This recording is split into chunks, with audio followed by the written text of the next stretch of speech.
Thank you for staying with us. And right here with me is Daryl with the business. Hi, Nimwa. Well, coming up, CEO of the Volta River Authority, Engineer Emmanuel Enchidako, says the company is exploring or embarking on projects to explore Ghana's renewable energy sector. Key amongst them is the completion of the stalled 150-megawatt wind power plant in the Keita municipality. The project, the first of its kind, is part of the VRA's Renewable Development Program started in 2016. Engineer Enchidako made this known at the ongoing Renewable Energy Fair at the Accra International Conference Center. Here's a report by Philip Ankara. Renewable energy is energy that is collected from renewable resources such as sunlight, wind, rain, tides, waves, and geothermal heat. Ghana in February this year outdoored a renewable energy master plan that constitutes an investment-focused framework for the development and promotion of the country's rich renewable energy resources to propel economic growth, improve social life, and reduce climate change effects.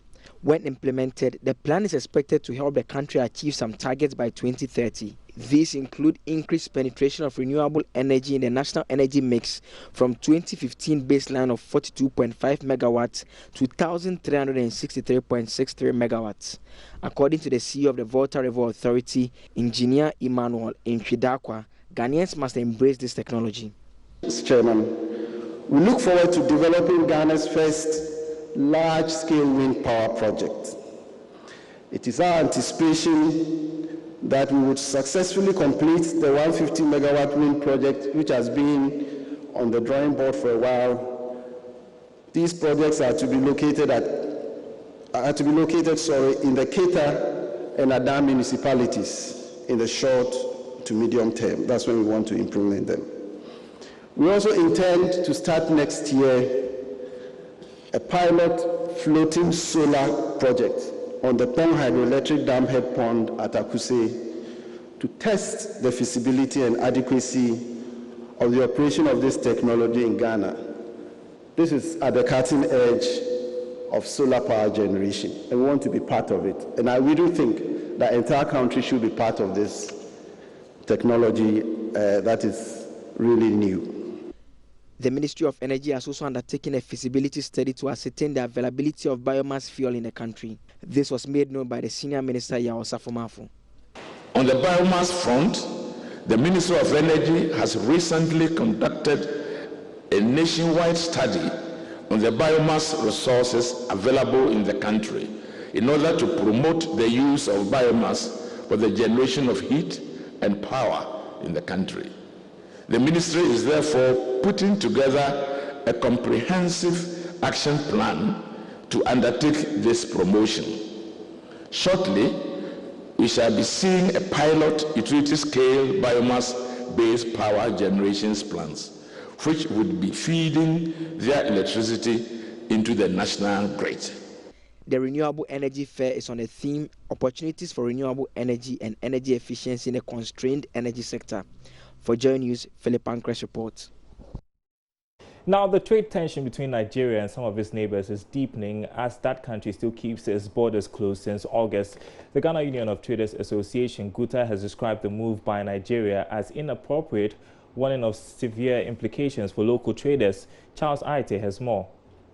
The Ghana Union of Traders Association, GUTA, has described the recent closure of Nigeria's border with Benin as a breach of ECOWAS treaties. President of the association, Dr. Joseph Obin, tells Joy Business failure on the part of the Foreign Affairs Ministry as well as the ECOWAS Parliament to put the member state in check is enough evidence that all treaties and protocols under ECOWAS are ineffective. When I say ECOWAS, ECOWAS is useless, and I beg to say this. I'm telling you, with all the ECOWAS Commission and all that, what are we doing? Because the fundamental issue here is free movement of goods and services, which is being imputed.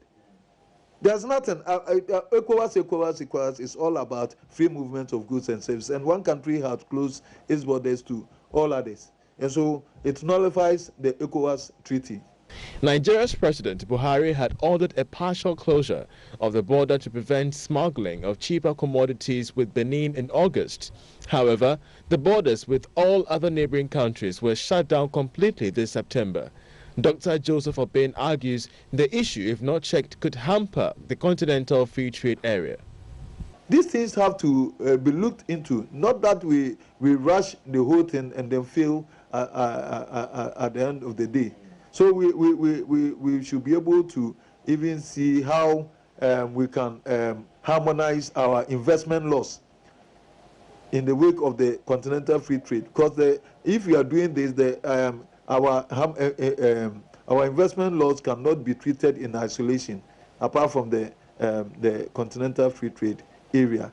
So there will be contradiction. The United Nations Economic Commission for Africa, UNICA, says the importation of some exclusive products and sensitive sectors that some economies like Nigeria have banned will, by the 13th year of the Continental Free Trade Agreement area, completely phase out.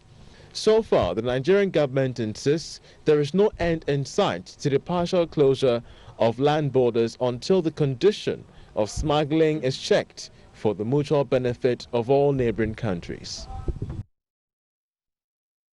And that's all the business news for now. Back to you, Enuma. Thank you very much, Daryl. And coming up right after the break is Benedict Owusu, one of my favorite people. We'll be talking about sports, and tonight the Black Queens have a match. So we'll hear more about that right when we come back.